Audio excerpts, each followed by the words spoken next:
That's a gay-ass podcast. What? That's a gay-ass podcast. What? A really, really, really gay podcast that we call That's a Gay-Ass Podcast. That's a gay-ass name for a gay-ass podcast. Welcome back to That's a Gay-Ass Podcast, the podcast that asks, whose fault is it that you're gay? It is me, Eric Williams, and this week we have Jeffery Self on the podcast, who you know from Search Party, from his show with Cole Escola called Jeffrey and Cole Casserole, from 30 Rock, from a million fucking things, and now he is here on this godforsaken podcast. But before we get into the interview with Jeffrey, there is some gossip going on over on the Patreon. The bonus episode was with Andrew Perry, very hot guy, who told me that he was in the room when Trader Tony, recorded his horny gay ass episode. And there might have been some additional horniness that happened outside of that recording. Anywho, Andrew talks about that on the bonus episode. It is at patreon.com/gayasspodcast. I recommend you check it out. And that's that. Let's get into this episode with Jeffrey. He's going to talk about a lot of real shit, including the jealousy that he experienced while working with Cole Escola, a gay cruise from hell, underwear parties, and other crazy, amazing stories from his new book. It is called Self Sabotage. I've read it. I'm obsessed with it. And it came out yesterday, if you can believe it. All right. Order the book. And here's my interview with Jeffery Self. Jeffrey, do you know the last time you were on That's a Gay Ass Podcast was November of 2022, and now you're here, a goddamn author of an adult essay book? Adult. Let's just emphasis on adult. We're adults. We're all adults here, right? Well, I didn't want to say it was your first book because you're a multiple author at this point. I wrote some young adult novels many years ago. But yes, this is the first one that's not for teens. It's not for teens, and it's very. I would say it's very adult. I mean, this book has Broadway, it has therapy, it has sex. And what's more drugs. adult than Broadway? What's more adult than Broadway? Is what I want to know.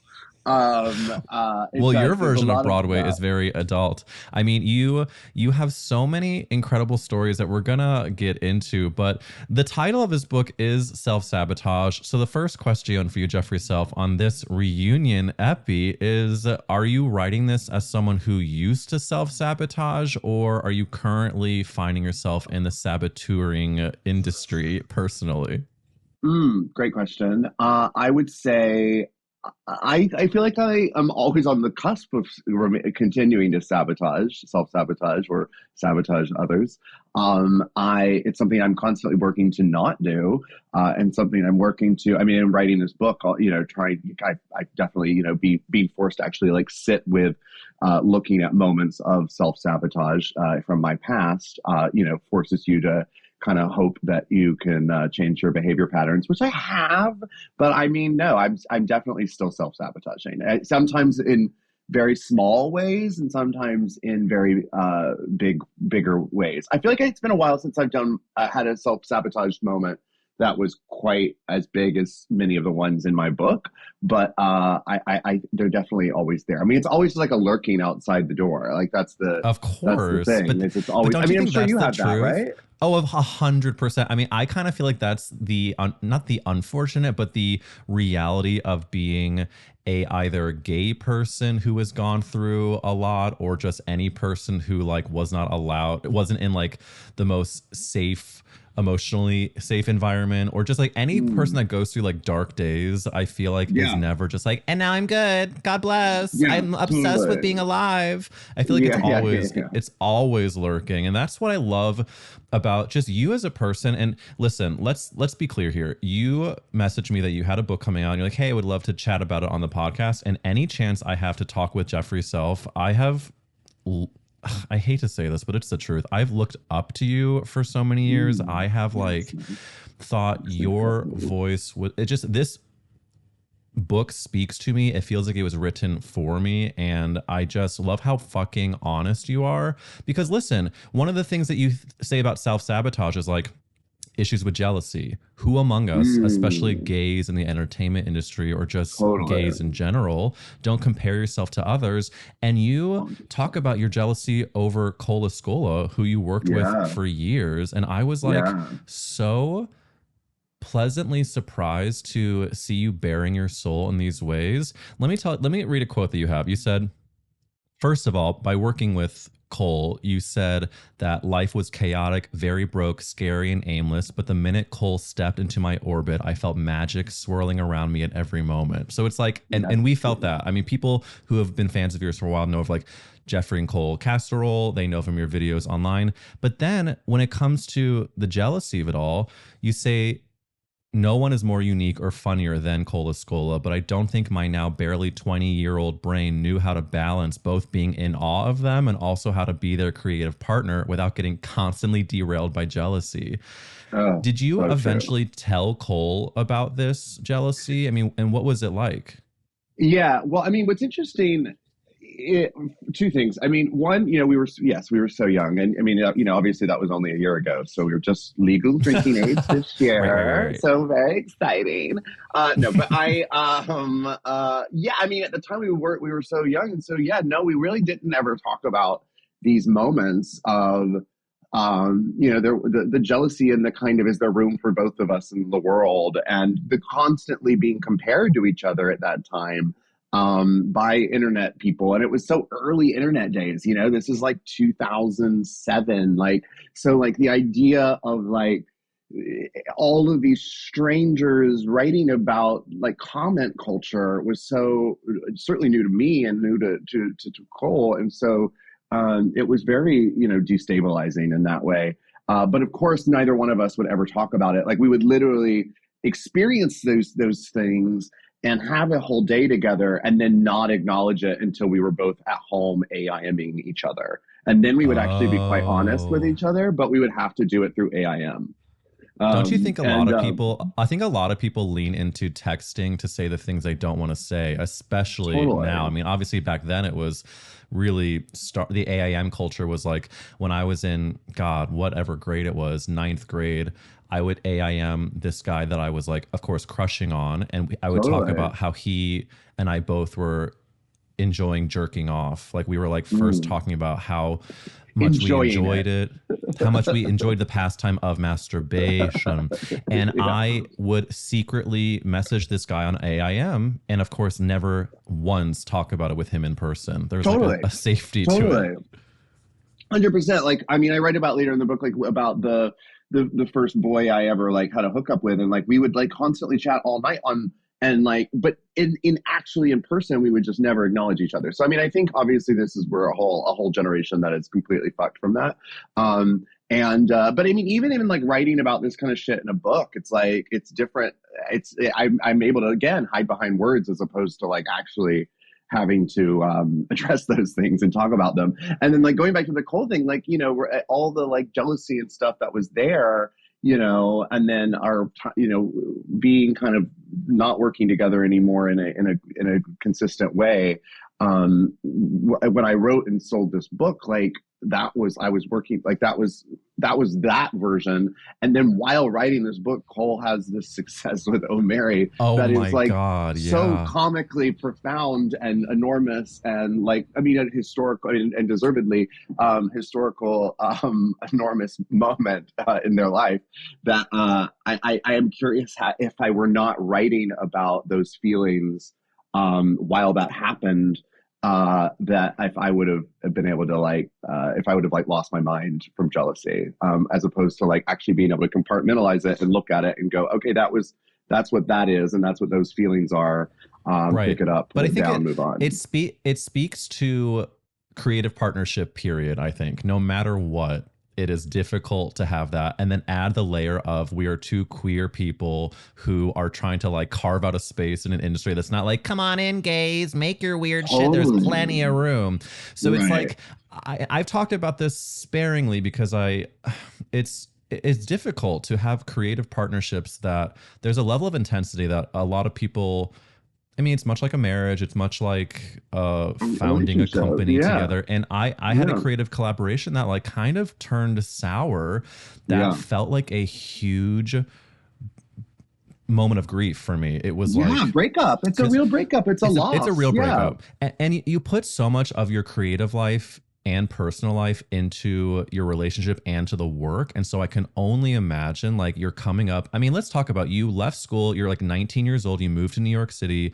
You meet Cole. You're starting to create work that is, you know, singularly yours, but it's also like vulnerable. And I mean, can we even have a moment to talk about the time you bombed on a gay cruise when you brought your show? Like, for anyone who hasn't read the book, and you will, everyone, if you listen to this podcast, you will enjoy this book. Jeffrey talks about how they both were essentially like, would you say you were hired, or you were just like, I mean, hired is a big word because we weren't being paid, but yeah, I mean, they bought our plane tickets there, and so I mean, and it was a weird situation. It was a gay cruise.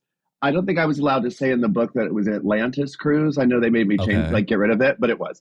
And we're not in the book now. And so it was like an Atlantis cruise. It was January 2007 or 8. And I think maybe 8. And it was like obviously barely cold in New York. We were both so broke. We were both sex workers at the time. And it was just like, the idea of like someone was going to fly us to Miami, put us on this fucking enormous cruise ship and take us to the Caribbean in warm weather and let us perform twice. And we thought, oh my God, everyone's going to be so obsessed with us. It was ideal. And like a perfect example of like sort of the differences in mine and Cole at the time, and probably continuously, was like Cole was actually skeptical of it, as opposed to I was like, oh, this sounds fabulous. We can like talk about it when we get back and be like, look, we got to perform on a cruise. Like that seems like we're successful. So like that's enough. Whereas Cole was like, is that actually going to be a creatively fulfilling experience? And whereas my brain was more based on the results. And the reality was it was not a creative experience, and it was not a fun thing to talk about because it was just terrible. It was people booed, people walked. I mean, literally by the first night we performed after Charo, and Charo obviously did super well. And then the entire audience from Charo came to see us in the cabaret room. And no joke, by the end of the show, there was 2 people left in the audience. 2 people. Like it went from like 1,000 people to 2 people in the course of 45 minutes. And it was the most aggressively hostile, because it was also probably like 10:30 at night by that point on a Friday night. Everyone's just had their first night on a gay cruise. They've been stuck inside watching Charo. They all want to just like go party and fuck. The last thing they want to do is see like 2 21-year-old boys like make jokes about Betty Buckley. I mean, that's my taste. But if I was there, Jeffrey, I would have been one of the 2 people wondering when Cole was going to bring out the Bernadette Peters wig. And they did. But did you ever run into anybody that was in the audience on that Atlantis cruise? Like, was it as bad as you remembered? I don't think I've ever come across another person that, I mean, I'm sure I have, but they just like didn't have the wherewithal to, or the audacity to bring up that they witnessed it. They probably were. If anybody listening was on that 2008 Atlantis cruise, I want us to do a full true crime docu-series about what it was like. It's just, there's moments of that's we'll say that is a traumatic moment. I mean, to have 1,000 gay people walk out on you is not. It was horrible. Good experience. We were stuck on a boat with them in the middle of the Caribbean for a fucking week. You know, usually your biggest concern on a cruise is the norovirus, and yet yours was the norovirus and the gay men's judgment at brunch at the buffet. Yeah, precisely. I literally did not leave my hotel stateroom, as they're called, for two days. I came in, I drank an entire bottle of red wine. I had DVDs of Roseanne with me, a very different time, and like went and just locked myself. My room didn't have windows, so I was able to just like sleep for 2 days straight. And then Cole was like, Cole finally ventured out of their room and was like, no one's mad at us. Come get some food. And we like went to the buffet, and literally though, it was, I mean, everyone in the buffet was looking at us as if like they had watched us like have diarrhea on stage or something. Like I mean, it it's was, giving like high school cafeteria, and oh, you're walking out with holding your 100%. trays, and yeah, I've never actually done a gay cruise, and I do want to do it eventually, but I I don't think don't I'll ever do want it again. I don't want your version of it. But No, listen, you don't. Jeffrey Self, I need to ask you a podcast question, which is, Yeah. Jeffrey, if you've already come on this podcast and you answered whose fault is it that you're gay, I'm going to ask you the reunion question, which is who or what is keeping you gay today? Who are we continuing to blame, babe? Okay, my thing that's keeping me gay today, I was thinking about this because it said you're going to ask this, is an Instagram account called, Tell me. it's not going to be sexy. It's just aesthetically just faggy as all get out. And it is called fonts dot faces. It's this great Instagram account that is literally just images of fonts from old movies and usually an actress behind it. So like right now, I mean, or sometimes an actor. Here's Charles Lawton, and who doesn't want to look at that? But it's like the most aesthetically fabulous fonts you will ever see in your lifetime. And if there's nothing gayer than a font, I mean, there really isn't. And I'm staring at Judy Garland look at at that Olive. font. Look, Gorgeous font. I mean, describing a font on a podcast is probably the worst possible idea of a podcast. But it's if you have the ability to get on Instagram now, and you do, look at fonts dot and face dot and dot faces, fonts dot and dot It's faces. also, it really Isn't that speaks to chic? it speaks to your fagginess. I mean, there's something that is so inherently gay about you, a queen that grew up in Atlanta, Georgia, and then moved to New York with just a tuba chapstick and a dream, and now you're looking at fonts on Instagram. And how lucky are we years later. that some queen in who fucking knows where is spending her day every day just pulling fonts and posting them for us to see. How lovely is that? It's 2,000 so people lovely. I think their followers are. It has Let's get those 2,835 followers followers, and Let's get 'em up deserves to 5. every one of those.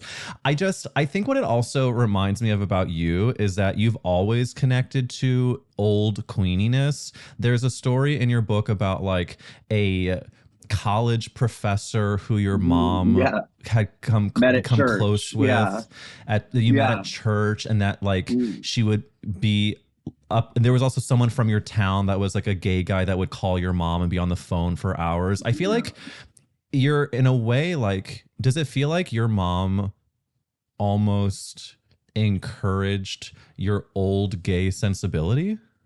Yeah, I think in some ways, like, but I don't think she knew she was doing that. Like, I don't think. Subconsciously. I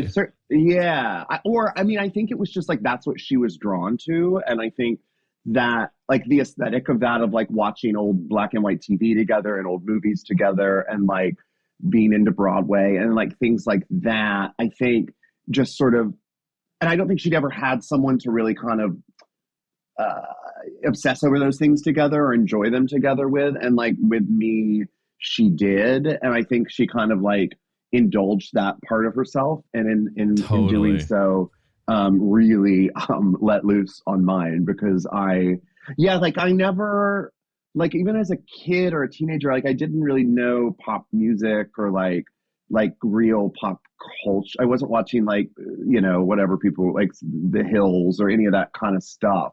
I guess that was a show then, right? And like I watched it. Yeah.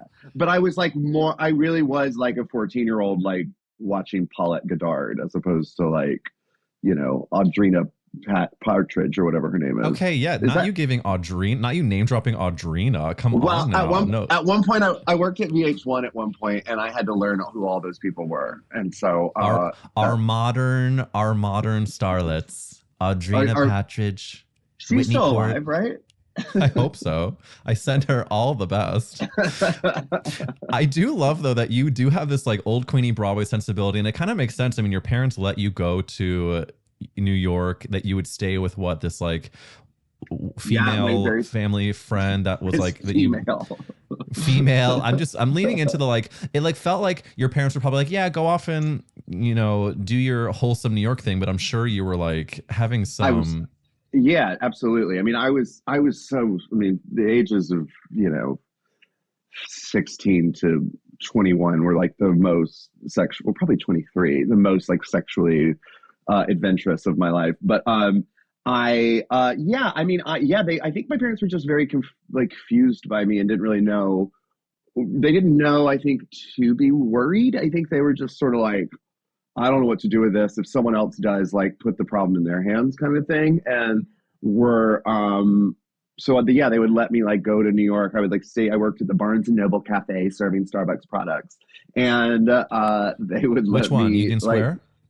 No, in Rome, Georgia, in my hometown. It opened. Oh, I see. It was like it opened in my hometown, and I was like, I'd never like been like a teen. I was like homeschooling myself, like, and I wasn't like looking for a job or anything because I didn't like ever leave my house. And then when I heard that that was opening, and they were you'd get like a discount for books and CDs and DVDs, I was like there, and I thought it'd be like the cultural epicenter of Rome, Georgia, and it was. Listen, I was gonna say it probably was, and there's nothing gayer than a Barnes and Noble when you're 16, honey. especially. Absolutely. And I always remember all the like around Christmas time. I've worked there for a few years, and the best time of year was like Christmas time because you would see all the like hot guys who had grown up in your town come home for Christmas, and you would see them like in line for coffee or buying a last minute gift, and so many of them, like, it would be like, oh, the like guy who like went away to college and came back gay. And it was like, I was, like 16, but just like, just my fantasy was always that I was going to go fuck one of them in the bathroom. And I never did. I'm not joking. I was just going to say to you that I was always so horny in the rows of books at Barnes and Noble. And I truly, I don't know what it's the same thing about it. Like for me in an airport, I also get super horny. Like there's something about like, I don't know, maybe it's like a space with so much traffic in and out that you're like, the chances of you running into like a hot daddy or someone back from college, and then like picturing myself on my knees in the bathroom, like it of course never happened, but never say never, Jeffrey.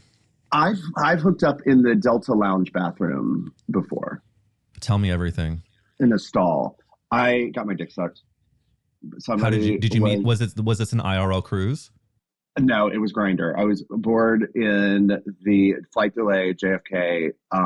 This was a few years ago, and I was on Grindr, and I was killing time in airport Grindr. I don't know if you ever do that. It's really fun, and and somebody was like 100 feet away or something, and I was like, oh, I'm in the Delta Lounge, and we in the bathrooms in the Delta Lounge, they have like, it's like a full door, you can't see like the thing. So yeah, I mean, it wasn't nothing that elaborate. We just went in there and he sucked my dick, and then. And would you give it out of 10? How many stars out of 10 stars? How many stars? Well, I love a Delta Lounge. We'll start there. So I'm already in a good mood when I'm in a Delta Lounge. And, sure. And you got the Starbucks cup. You got to put you're going to order the mimosa before you get on the plane. You put it in the Starbucks cup. You do the whole. The whole tale as old as time. I think felony actually, but it's you do the thing. So I was already in a good mood. But I would say it was like probably like a 6 as far as blowjob goes. Not less than a 5, and we take that as a win. We take that as a win. We take the wins when we can get them. We do. You know what I also take as a win is just like, you are not an old person, but you have the amount of stories of someone who is like 98. Like Delta Lounge blowjob aside, like you, of course, I'm going to ask about the sex working of it all. I'm going to ask about so much of the journey, but one of my favorite stories that you tell in the book is about your friendship with Gary Beach. And as a Broadway faggotrini, I need to make sure to bring him up, because for anybody who doesn't know, Gary Beach has had an insanely long career, but one of the most memorable roles is he was in The Producers playing Roger Debris, the like, you know, what would you The call queen, that character? the queenie, the super show queen character who ends up in Act Two. There's an accident, and he ends up having to step into the leading role of Hitler in his horrible Broadway musical. And Gary won the Tony for Best Featured Actor for that. And it was so spectacular. And I wrote him a fan letter in high school, and we somehow in real life became friends in my early 20s. And he very much took me under his wing, and same with Cole, and was very much like a magical uncle auntie figure to us. It's so beautiful the way that you write about it, because you know, The Producers was big for me. Just my dad is a huge Mel Brooks person. It's something we sort of bonded over, and as like a theater queen who was, you know, when The Producers was like, God, the Hamilton of its time, but like it truly was like its time. The O'Mary of its time. It was such a phenomenon, and I remember there was a documentary about the recording of the Cast album. I remember I had that. Yeah. Remember Katie Huffman had a tough time hitting the note in Katie Huffman had a hard time, baby. And then poor Katie Huffman, and then they threw her under the bus the minute they made that movie. I know, right? Fucking Uma Thurman replaced her, yeah. But Gary Beach, he was such a brilliant performer, and there's something that you write about him mentoring you, and you know, he would take you and the boys you were fucking at the time to Fire Island or to his other house, and you write something that really and never in like a creepy way either. I mean, like I had a lot of like very debaucherous experiences with older gay men involved in Broadway, but like weirdly, like he like literally never at any point was like made me feel that way, and in the most refreshing way. I wish I could I had that capability of being uncreepy in that way. Well, I trust that you can, but it's funny even when you say in the book how like he first said like, yeah, drop off your information at the stage door and we'll go out, and then your friend was like, don't do that, that's an older gay man and you're, you know, fully a child, and then you ran into him in the subway, and it was just like the universe was doing her thing. But you have all these years of him being a dear friend, and it's something that I sometimes say like I have healthy jealousy over. Like this is something that I have a very large jealousy, but like a healthy one, because I love that you got to experience it, and I feel like I kind of through osmosis of reading about it felt it. And you talk about how Gary and his husband were at your wedding to Augie months before he passed away, and you say something that really struck me. You say, I sometimes wonder what would have become of me if I'd bailed on that dinner with Gary, if I'd gone through those early New York years without someone like Gary rooting me on. When I think about this, I inevitably get furious because there was a whole generation, a whole tribe of men like Gary, a tribe that never got the chance to be the type of friend that Gary was to my young self.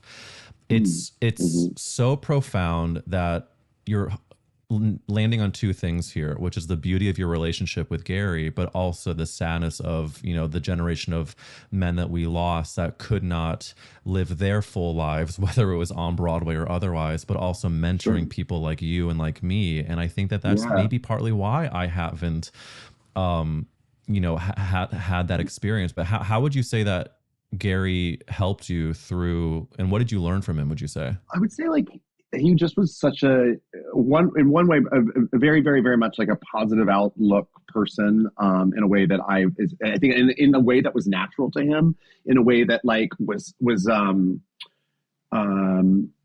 something he had to really work too hard at or put on. And that's something I just don't have. My husband has that, where it's like, he's so, like his natural state of being is a positive thing. And I think Gary's was very that. And I think he was one of the first people who I'd ever met who I saw that in, but also who I saw such a confidence in sense of self of, you know, he very much, you know, aware of the good things about himself and the bad things about himself and what he was good at and what he wasn't good at. And, you know, what he was that's huge. Yeah. And like what's worth putting in time and investment of energy into and what's not.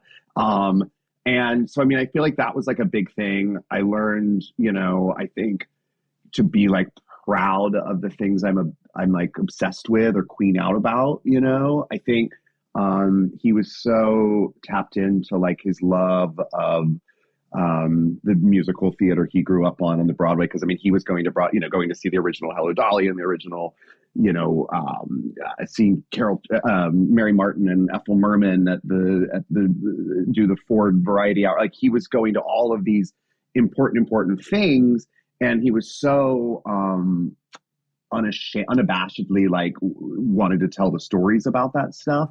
And I think it was a great like learning thing to if you love something, really like be proud of loving it, even if it makes you seem like a crazy old show queen, like or just seem outside of the norm or whatever the fuck. I mean, it's something that I'm really trying to cultivate in my 30s is like fixing.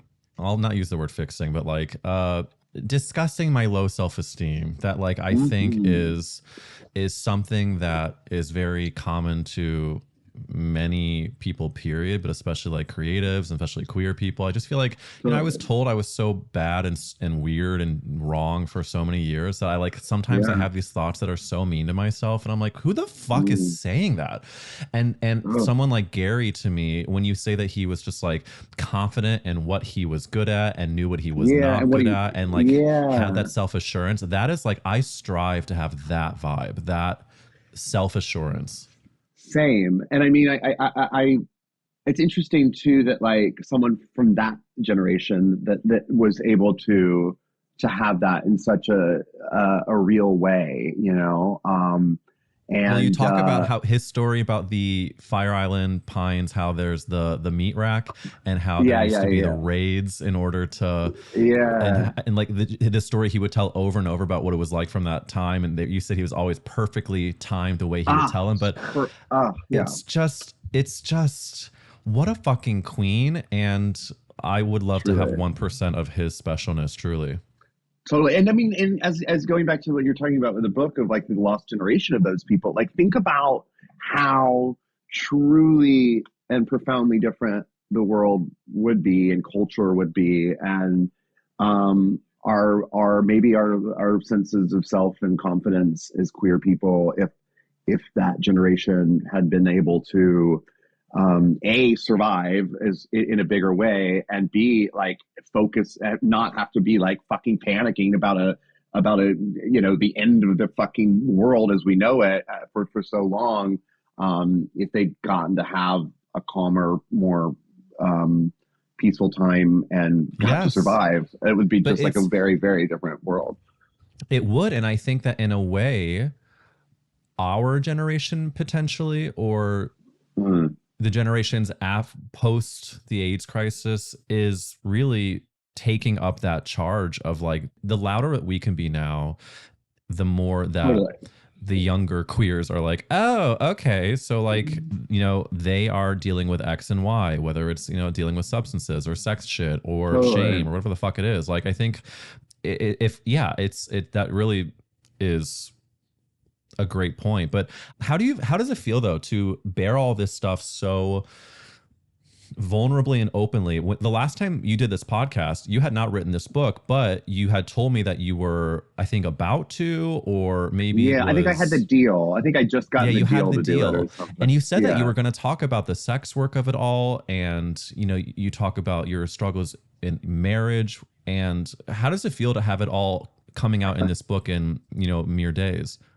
Weird. I kind of had, and I'm sure this is like the experience of so many people who've written a book about themselves, but like you kind of forget because it's such an ordeal, it's so much work, and it's like such a 3 or 4 year process to do, that you forget there's once you're finally done with writing it and finally done with all of the copy edit process, you kind of forget that then there's this other chapter where it actually is out in the world. And like, I kind of like, and like, you have like a soft moment of that where like you send it out to get like blurbs and stuff. And so like, I had the like thing where like 8 very well-known people I know have read it and said nice things, but it's like, did they really like it? Like they had to kind of, because like they said they do the thing, and maybe they liked it. Maybe, did they read it? Even like you have that, but now it's this like thing of like, oh fuck, that person's gonna read, that person's gonna read it, and it's I don't know, it's weird. I think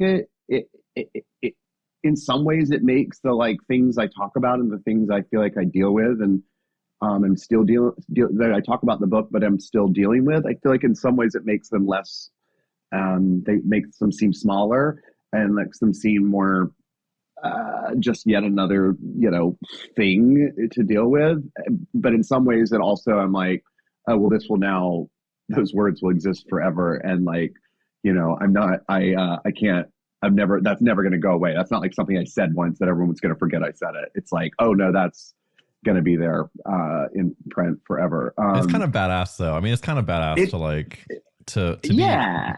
be immortalized in that way, and especially when it comes to the sex work stuff. I want to make sure we touch in on it because you had also told me that you were afraid of your family hadn't known anything about it. Where do you stand now in terms of like that sort of openness? Oh, it's so weird. I mean, I continuously like wake up in the middle of the night and I'm like, oh, fuck, it's so weird that that's going to be in the world. I told them, look, I don't know if you're going to want to read this particular book. I do talk a lot about this, and this, and I also talk about sex work. And, I definitely waited for a time to bring it up when I was home having dinner and we were, all a few glasses of wine deep so that it was sort of to soften the blow. But, it was definitely the last time we talked about it. And like, definitely the like, anytime the book comes up around them, it's very like, well, we're not going to read it. So yeah, I mean, that is still weird for me. And it's strange. And I've been trying to like look at why that's weird for me and think about why that's weird for me, because I don't have shame about having been a sex worker for as long as I was. And like, I don't have shame about any of the things I did doing that. But there is something that it's like at the end of the day, it is still like your mommy and daddy. And it's like, you're seeing it through their eyes. Yeah. And I don't want them, even though it was so long ago, to be like, could I have done something so that he wouldn't have to put himself in that position? And it's like, no, they couldn't have. Like, I could have very easily worked at a store or like worked at a restaurant. Like I absolutely could have done that. And it's not like so many people have to, are doing sex work because they have truly no other choice in the world. And that is a beautiful thing. And we need to like protect those people. And, 100% need to, there should be far more protections in place for sex workers in that entire industry.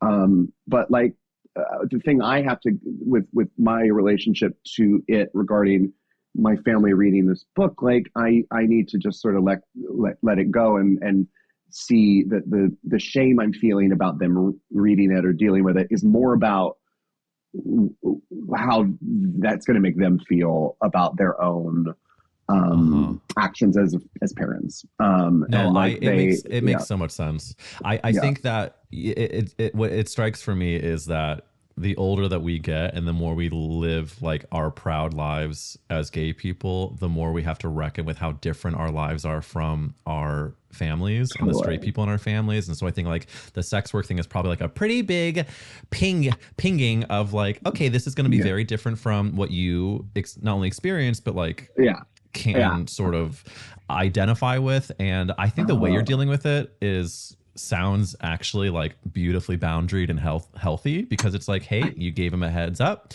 You are going to divorce yourself from the idea that they need to understand it perfectly in order to love you or value you. And it is so much more a net positive to have written about it, knowing that there is that uncomfortability with your family versus having not written it at all to avoid it, Yeah, exactly. As opposed to, which I didn't for so long.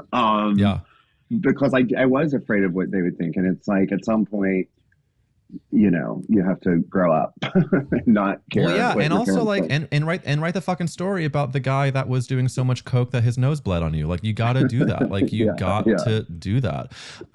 Because we sadly have to get towards the final chapter of this interview, which is bonkers. I do want to make sure that we have a moment to talk about, first of all, you talk about how the true hell that gay underwear parties can be.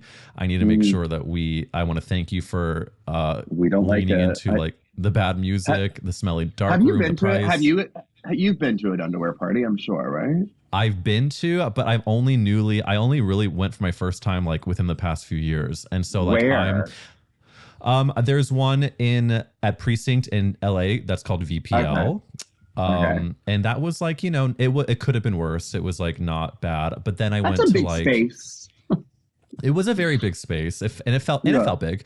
And Yeah. it was not as well attended as you would have liked. But then like I've done a variation on the theme, if you will. I've done like Sure, of course. the underwear parties. There's one I did a couple times in Palm Springs, an underwear party at the place at Barracks that's now shut down, RIP.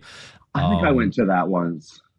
Oh yeah, and I got in trouble for What'd you do?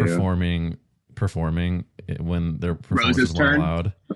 I was doing Rose's turn. And then I've definitely like had I've always joked that I'm studying abroad now in terms of my gay life, because I'm like really just like into those worlds now in a way that I wasn't in my 20s. And Totally get it. there's a lot of bad and some good when it comes to those things, and I'm trying to still find the good, but I just need to get into the final podcast question, which is so sad because I could talk to you for hours, and it's always such a joy. But Jeffrey, you answered years ago if you could save one character actress, but maybe your answer is different today. If the world was ending, I have no idea. If the world was ending, you could only save one character actress. Who would you save? I'm sure your answer was brilliant. I just I'm sure. I bet it was profound.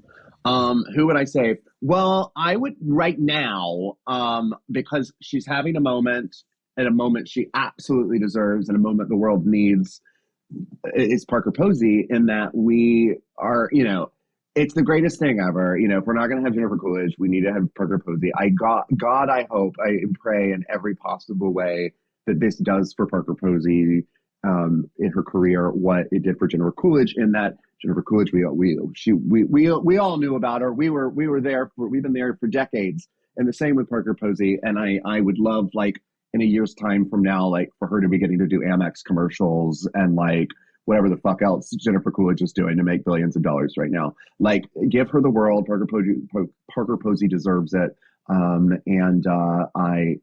That's who I would say, because I don't want this moment to pass without her getting to reap the rewards. If you've never seen House of Yes, watch House of Yes. It's one of her fantastic movies. Oh, okay. You must. House of Yes. We all have our homework. Jeffrey Self, thank you for coming on. That's a gay ass podcast. Would you please tell the listeners where to follow you and how to find this stunning new book? You can follow me at Jeffery Self. My name is spelled Jeffery, Self, like myself. And my book, which is right here, Self Sabotage, is available. It's out March 11th, and it's available anywhere books are sold for pre-order. I also do the audiobook, which you can pre-order wherever you get audiobooks. And I'm proud of it. And so I hope you'll at least buy it. I don't care if you read it, really. Buy it, and you're going to want to read it. It's so fucking funny, horny, harrowing. It's everything a gay or straight ally wants in a fucking book. Jeffrey, God bless, and I will see you at the meat rack or otherwise. I'll see you in that underwear party, baby. Thanks for listening to That's a Gay Ass Podcast. If you enjoyed this episode with Jeffrey Self, please click the like button on YouTube. If you're not subscribed, go for it. And if you want more Gay Ass Podcasts, we have an incredible bonus episode this week on Patreon with Andrew Perry. Next level hot guy, and the stories are even hotter. That's at patreon.com/gayasspodcast. And that's all I got for you. When you're listening to this, I would have just gone to the Queer Tea Awards. So thank you again to all the people that voted for me, even if we lose, which, you know what, we should win. But if we don't, we're gorgeous and we're gay. And I hope you do me a big favor and stay gay. Bye. You've been listening to That's a Gay Ass Podcast, hosted by me, Eric Williams. If you want to see and hear more, make sure you're subscribed to us on Instagram, TikTok, YouTube, Spotify, Apple Music, or Patreon at Gay Ass Podcast. That's a Gay Ass Podcast is executive produced by Eric Williams and produced by Nathanael McClure. We'll see you next week.